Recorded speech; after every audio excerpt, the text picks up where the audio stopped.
Hello, and welcome to my allegorical cave. My name is Mischa, and I'm a dramaturge. What does that mean? Well, don't worry about it. Let me instead ask you a question.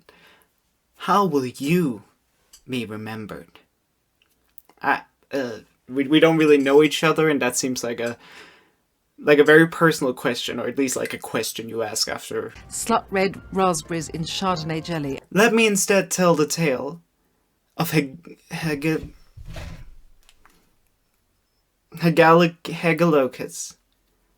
Hegelochus. Herr Berflinger. Bert Her. Hegelochus. Hegelochus. Bing. Live hanger. Okay, fuck it. Hegelochus. Let's do that one again. Hegelochus. It's an ancient Greek name. I'm not gonna get it right. The classic girlies will be after me.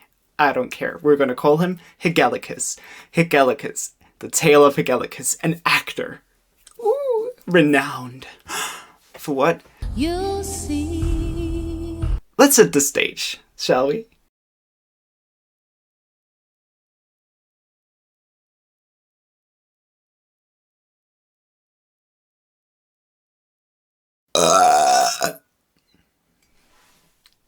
Cheers. The tale of Hegelochus takes place in Athens. It is the year 408 BC, specifically the month of Elaphebolion. Why did I do this to myself? I'm going crazy. Around the end of March, the start of April. That means it is time for the city Dionysia, a feeder festival dedicated to Dionysus, the god of, well, wine, madness, and feeder. According to tradition, this festival was established as a way of appeasing Dionysus, which, no shit, it is a festival in his honor after all, but appeasing in another way. You see, the Athenians had rejected a statue of Dionysus that was given to them by a newly incorporated town, and Dionysus reacted badly. How could you do this to me? Question mark. Dionysus ended up cursing the male Athenians,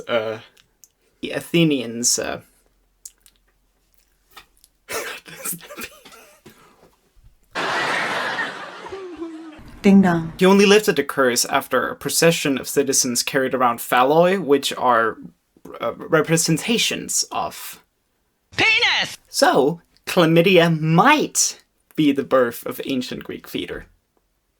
Which makes sense to me. You want it to burn when you pee. Mom, sex kills. Mom. The festival, apart from an act of worship, would double as a competition with 3 playwrights presenting 3 tragedies and 1 satyr play. See, I can do numbers. After that, a winner would be chosen. It is said that the first winner won a goat, which, fun fact, might be why tragedies got their name, since that word perhaps means goat song.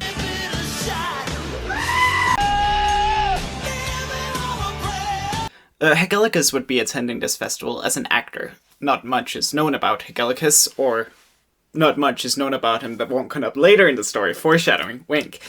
Today, however, he is just an actor. He is set to star in the tragedy Orestes by Euripides. Actors in ancient Greece were semi-professional, working normal jobs when not taking part of the festival, so presumably he had a job.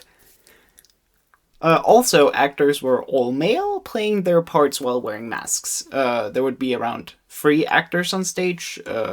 Again, 3. There would also be a chorus on stage, a group of masked singers, and no, not that. This is for Dionysus. Young and pretty, riding the subway, riding with people.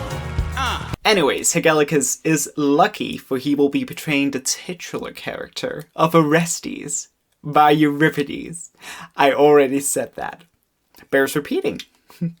There are no bears in this play, which makes me sad, since I love a bear.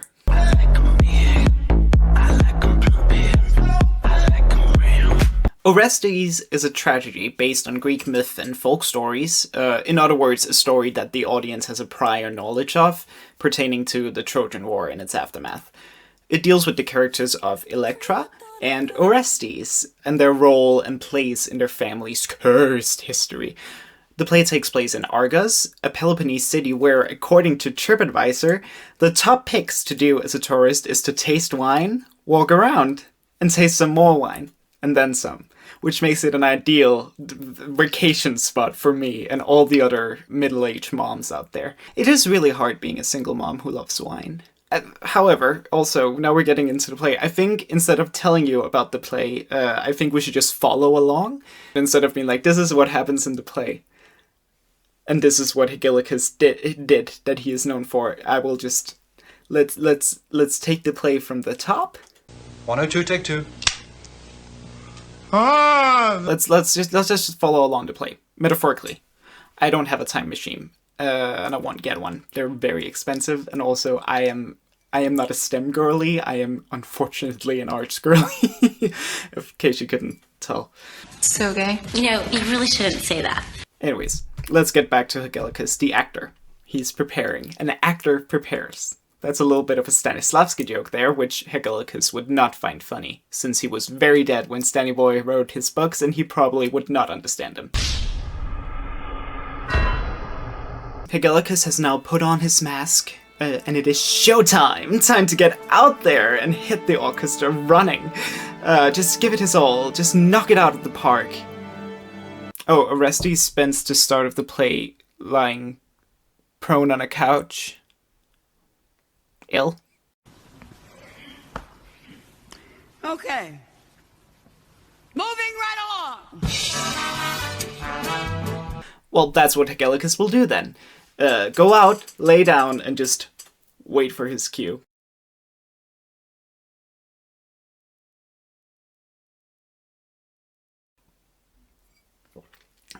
It is very good to drink water while talking about Greek theatre. I'm such a nerd. The theatre of Dionysus is by now full of Greek men. No women allowed! Probably. It doesn't matter for now. We can debate that another day. It is widely debated. Who knows? But we'll just take the basic assumption that there were no women. The air is palpable as the audience sits down for entertainment/worship. Hegelochus is couched, maybe drooling a bit. Who knows? He is wearing a mask, so he could do whatever that under there. Under the shades. And an actor portraying Electra, Orestes' sister, takes the stage. Electra's opening monologue acts as exposition for the play. She recounts how absolutely terrible it is to be her and Orestes at this time, providing a sort of recap of their family history, which is very bloody and revenge-filled. In the middle of describing these horrors, she asks, "But why should I describe these horrors once again?" And while Electra asks why, I will answer why. Because that is important to the fucking plot, Electra! We weren't there! Even though most Athenians probably knew what happened, because this is based on a very well-known myth. We don't, Electra! So even though Electra actually does end up describing these horrors once again, let's just take a little detour into the curse. So Pelops, this guy, in order to win his bride in a chariot race, which is not very feminist of him, killed the bride's father, which is maybe feminist of him, if you're more of a Scum Manifesto girly. However, that is surprisingly not the start of the curse. No, that is attributed to his murder of the guy he outsourced the killing of his father-in-law to, who, after cutting the brakes in the chariot, was thrown into the sea by Pelops. The guy then cursed him and his future generations, and then drowned. Oopsie! Pelops' two sons, Atreus and Thyestes, then get into a huge fight, which ended with Atreus killing Thyestes' sons and then serving them to Thyestes as dinner in a reconciliation banquet, in what could be called a dick move. Thyestes then resorted to having sexual intercourse with his daughter to produce a son, Aegisthus, since he was running low. Aegisthus is a surprise tool that will help us later. Menelaus, Atreus' son, then married Helen, who eloped with Paris to Troy, leading to the launch of 1,000 ships, the Trojan War, as Menelaus gathered an army to get her back. Agamemnon, also Atreus' son, then entered that war, having to sacrifice his eldest daughter, Iphigenia, to appease Artemis and allow the Greek armies to sail from Greece to Troy to do big boy war stuff, like killing all the Trojan men and enslaving their women. That did not go over well with his wife, Clytemnestra. That led to our secret tool, Aegisthus, seducing Clytemnestra, who was grieving her daughter's death while her husband was off to killing stuff, and who might have felt justified in, having a relationship with someone who wouldn't kill her daughter, probably, who knows. Then, after the Trojan War had beat its last dead wooden horse, Clytemnestra and Aegisthus murdered Agamemnon, with Aegisthus finally getting revenge for the murder of his dead siblings/uncles. But who's that entering the ring? It's Orestes and Electra with a steel chair, who then killed their mom and her lover, avenging their dad. The end?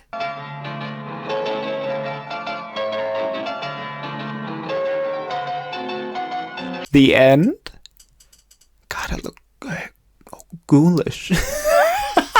If all of that was confusing to you, imagine you grew up with these stories and you know them by heart. Or let it confuse you.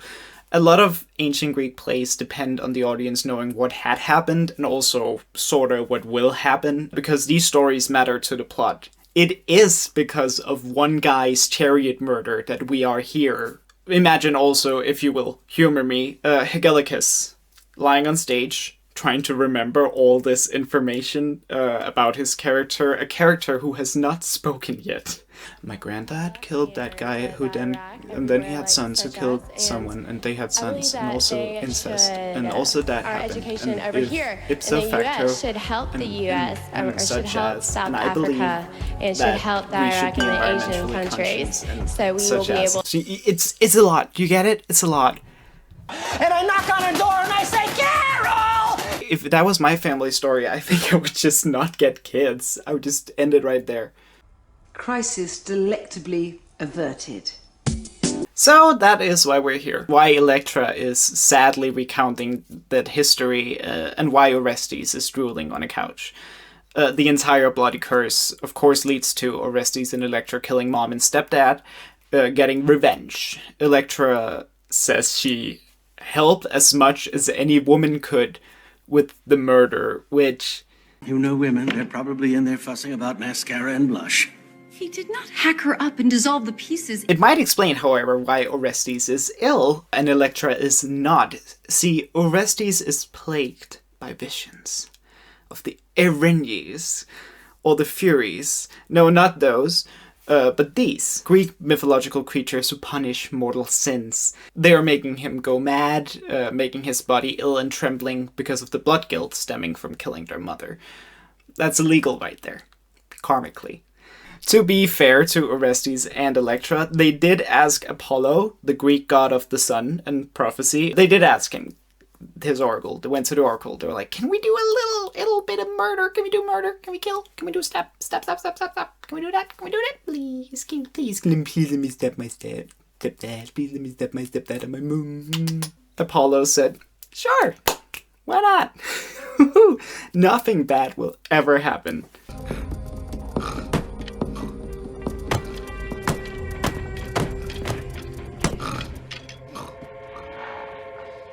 Well, that was a freebie.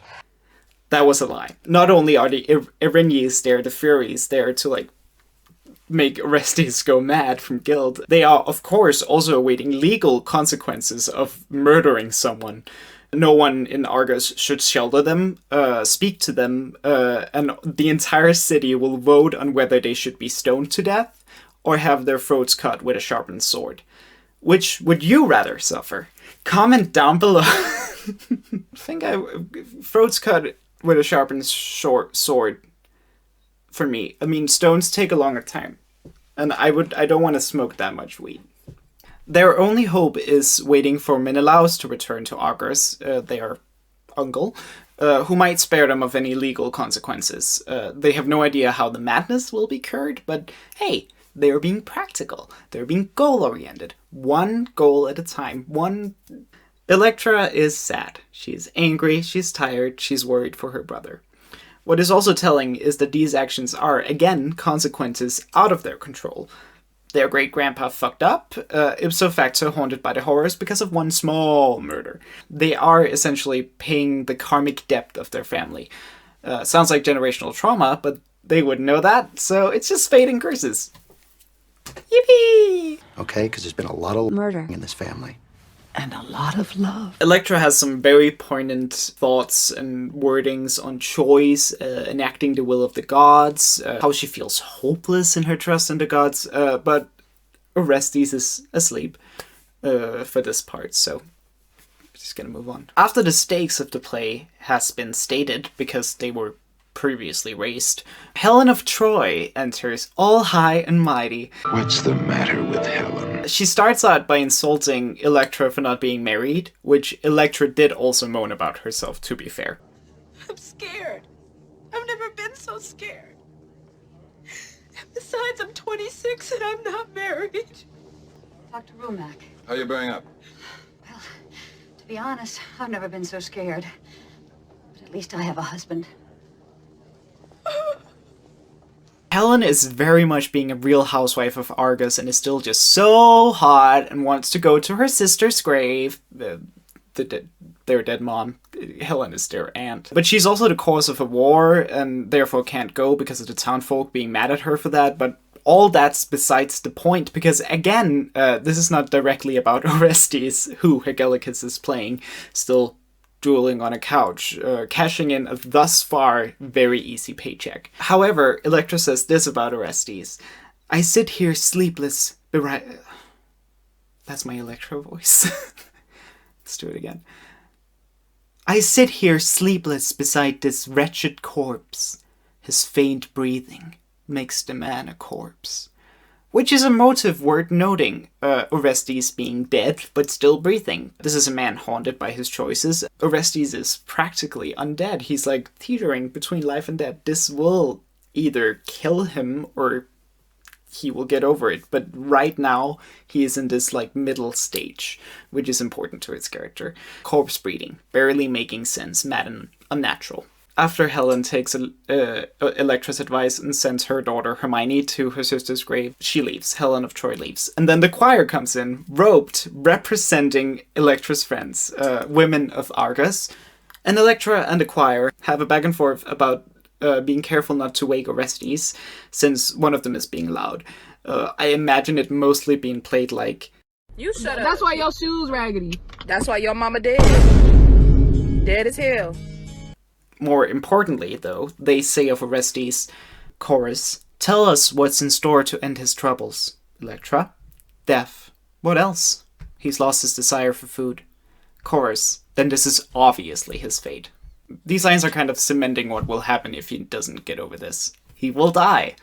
Duh, you might feel inclined to say, but it is important that it is himself who is killing him by not eating. I mean, yeah, you could argue that the Furies are killing him because of the disease and the divine madness and whatnot, but he doesn't eat. He is eaten up by guilt, by the outcome. The choir in Electra pinpoints the exact state of that outcome by debating Apollo's blessing to go ham on their mama. Electra says, Phoebus made us his sacrificial offering with his pitiful, unnatural proposal to kill our mother who killed our father. Chorus, but it was just. Electra. Yes, but it was not good. It was just. Justified. Is there something wrong with you?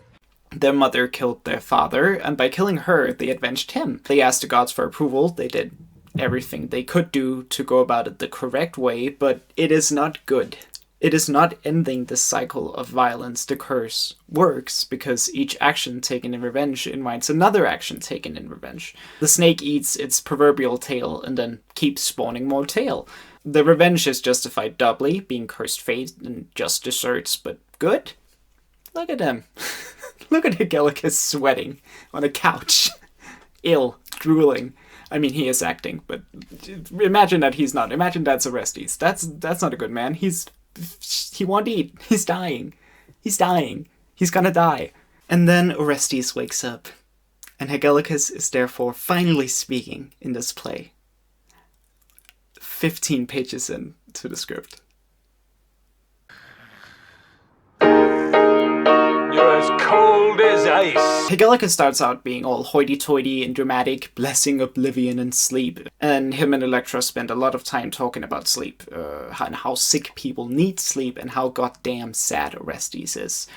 He is, however, not in a fit, because he has forgotten what happened, essentially making him just a frail dude dying of hunger, which you can find like 5 of those in any given McDonald's. However, he gets told what he did, and therefore Orestes goes mad style again, cursed by the Furies, calling them those dreadful goddesses, the fierce-eyed, bitch-faced priestesses of hell, which seems rude.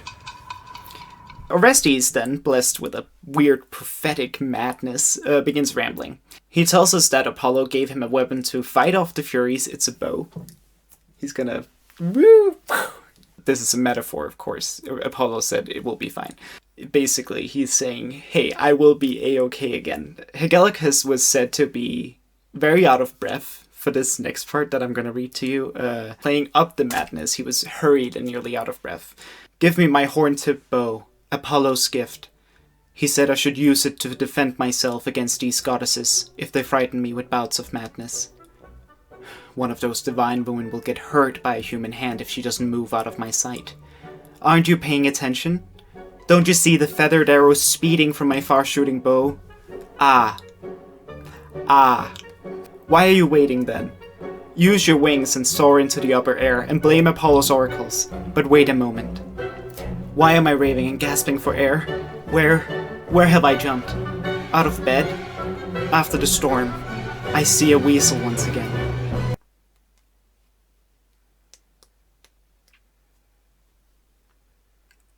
That's not the line.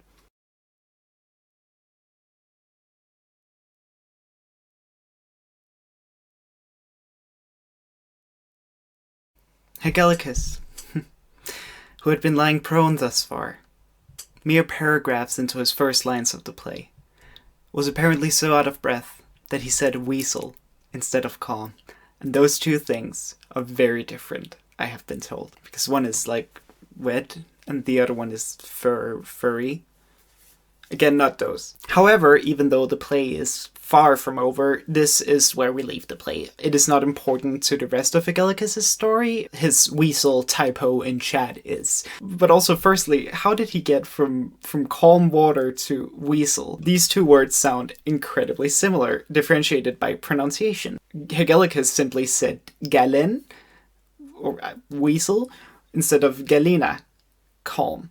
Hegelochus was either probably really playing up the madness from the get-go, being very hurried and frantic and therefore a bit out of breath, or he was perhaps just in very bad shape, which, relatable. Being out of breath, put a wrong pronunciation on a word, and everyone heard it as weasel instead of calm sea, which is very funny, to be quite fair. Everyone laughed. He was embarrassed. Oh no. Apart from the inherent fun of the out-of-place weasel, it also holds a very unfortunate symbolic meaning. According to Professor E.K. Borthwick, in his article Seeing Weasels, the superstitious background of the Impucicine in the frogs, there is more to it than anticlimax. At a moment of high emotional excitement, of Orestes appearing to have mentioned the familiar worming-killing house pet of the 5th century Athenians. The weasel for the Athenians is a common pest, an animal that is everywhere eating their trash or whatever. So it would be like if a New Yorker said on the subway, instead of seeing the next station, I see a rat. The original line is supposed to allude to the fact that, though Orestes is suffering and blah blah blah blah blah, the snake will stop eating its tail. For though the curse rolls on, and on and on and on, in the end, lo and behold, Apollo will appear. Deus Ex Machina style god from the machine. It's a plot device and dramaturgical effect, and it was named after cranes in ancient Greek theater, like hoisting actors playing gods down from the heavens. And that actor portraying a god would then resolve the plot. Hang on! Just let your heart out fall, bro! It's unclear how high the man was. So, after the storm, Apollo will come down from the clouds and say, it's all good.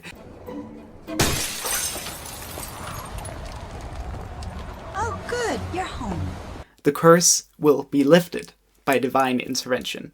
They asked Apollo, he said it will be fine. He lets them suffer a little bit, and then he comes in and is like, hey, sorry, I was late. Everything's good. There will be, after the storm, a calm. However, in Hegelochus' portrayal, there was nay a calm to be seen. There was, however, a weasel, which again, according to Borthwick, would signal misfortune. It is seeing a bad omen. And so Orestes, who ought to have indicated that his fortunes has now changed, appeared to have fallen, as we say, out of the frying pan and into the fire. Or perhaps he fell out of the sea into the weasel, for the Greeks, which... Not only was this mistake out of place, Hegelochus literally changed the meaning of the line from "everything will be fine soon" to "the horrors are never ending." And that's funny. So funny, thought Aristophanes and other comic writers, that it bears repeating. Again, there is no bears in this play. It weasels repeating. Well, I got it.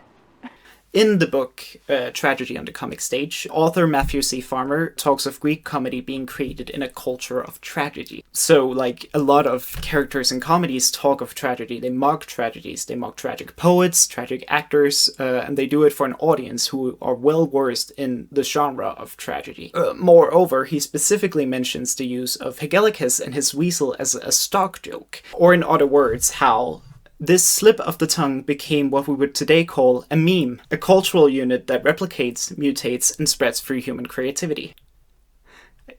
Relevant. How do you do, fellow kids?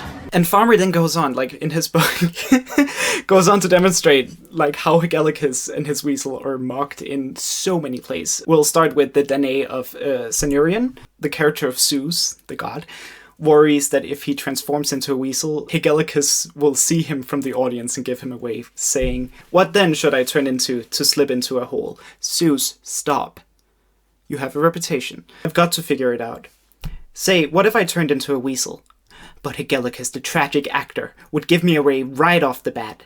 He'd give a great shout soon as he saw me. For from the waves once more I see a weasel." Here, Hegelochus is defined entirely by his famous era. He is envisioned as simply lurking out there in the audience, waiting for the right moment to once again spout the line of Euripides that for the comedians has become the defining moment of the actor's career. Knowing that the average Athenian theatergoer knows this, again, continues on this joke. In another play, The Frogs by Aristophanes, the entire mistake is actually just recreated, and he cites Hegelochus by name. A character named Xanthias says, "Come over here, master," and Dionysus, who is a character, says, "What is it?" And Xanthias says, "Take heart.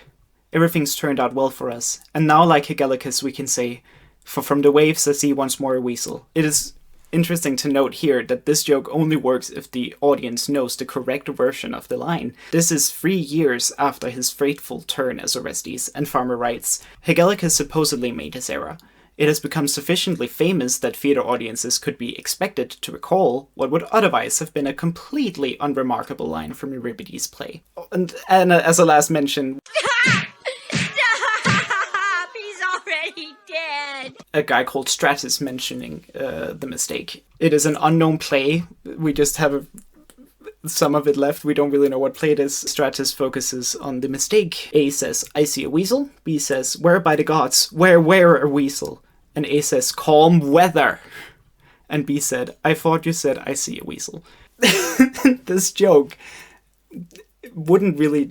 I mean, it's funny for them, for those who were there or who heard of it, but it's just... it keeps being repeated and repeated and repeated. Just disguised one fuck up. Like, just in his opening monologue, Hegelochus fucked up. And it has just become this thing that has snowballed away from him. He is no longer known as Hegelochus the actor. He's known as Hegelochus, the guy who said weasel. You remember him? That's them. Remember them? They sang that song. Remember them? Yeah, that's her. her. That's them now. That's her. That's her. That's her. There she is. And there she was. And there she is. And that's her. Like, just put it together. Hegelochus is then, today, best remembered for his slip of the weasel. Well, I got it. His career derailed, he never acted again, and it is speculated that his mistake led to him weaseling out of Athens. And yes, if I do another weasel pun, you are legally allowed to put me down. Like a weasel. Call pest control on me. Well, I got it! Or you can't use that. Hegelochus also died, probably, forever bound to that stupid animal. And because that stupid mistake became a meme, and it was recreated so many times, we now know of it. The question I said in jest at the start, what will you be remembered for, is in this case a misspoken line in a play that ruins someone's career. But is that all to his legacy? Kinda. The thing about theater is that it is live. It happens for a group of people, by a group of people, in a specific time at a specific place. When we talk and theorize about how they did theater long before the discovery of the camera, which of course happened in a year I won't Google, it is guesswork, on pretty solid ground, but it is guesswork. From what remains of the play, the script, notes about who attended, drawings of the scenes, ruins of like stages and stuff like that. Mary Lefkowitz, an American scholar of classics, words it pretty good. So I'll just read this quote. Data about what happens during or in response to productions tend to be preserved in anecdotal form. That is, usually to be cited as exemplar and without any fixed chronological position in their subjects' lives. In certain cases, we find that the ultimate source of such stories is comedy. And that is exactly why we know of Hegelochus. Farmer writes that the frequent use of Hegelochus as a laughingstock means that whenever a comic poet recalls Hegelochus' mistake, Hegelochus' name and the erroneous appearance of the Weasel becomes more and more permanently identified with one another within comedy's culture of tragedy. So in conclusion, it tells us something about how comedy and tragedy works for the ancient Greeks. Hegelochus in his era leaves something for us. Not only what I just said, but also that the Greeks used different intonations on words. So we know that weasel and calm wasn't that far apart. The weasel incident tells us some of what occurred in this one staging of this one play that one time, its reception and its cultural memeing. That's pretty cool to me. But I'm also a massive nerd. Yes, I think that's understood. And you know, I get it. I get Hegelochus.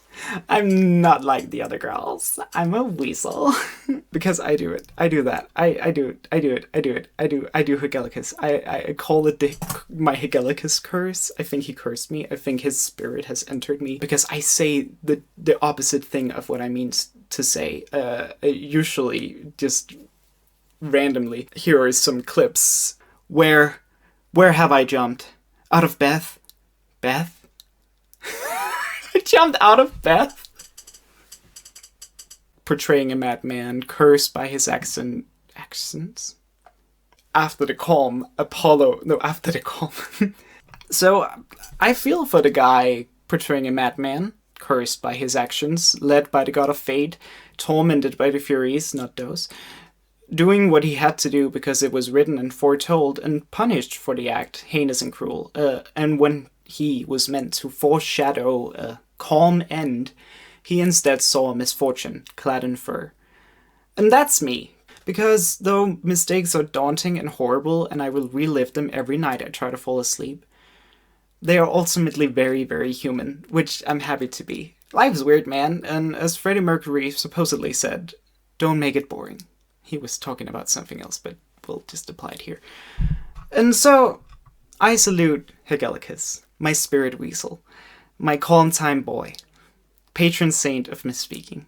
And I know that when I see a weasel sometimes, or maybe a stoat, I will think of him. And he would have hated that. But at least I remember him. And now I will go jump into the sea, where the weasels will tear apart my flesh.